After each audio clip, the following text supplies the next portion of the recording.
ప్రియమైన వాళ్ళారా, బాగున్నారా? మరొక వచనం ధ్యానించుకుందాం. తనతో దేవుడు మాట్లాడిన చోటికి యాకోబు బేతేలును పేరు పెట్టెను. వారు బేతేలు నుండి ప్రయాణమైపోయారు. ఆదికాండము 35:15. యాకోబు బేతేలు అని పేరు పెట్టాడు. దేవుని సన్నిధిని గుర్తు చేసుకుంటూ యాకోబు ఆ ప్రదేశానికి బేతేలు అని పేరు పెట్టాడు. ముఖ్యమైన ప్రదేశము బేతేలు యాకోబు గత సమావేశపు జ్ఞాపకాలను కలిగి ఉంది. ఆత్మీయ ప్రాముఖ్యత బేతేలు అనే పేరుకు దేవుని ఇల్లు అనే అర్థం. పునరుద్ధరించబడిన నిబద్ధత.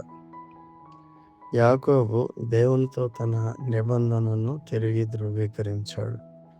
ఈ వచనం యాకోబు విధేయతను మరియు దేవునిని గనపరచాలనే అతని కోరికను స్పష్టం చేస్తుంది.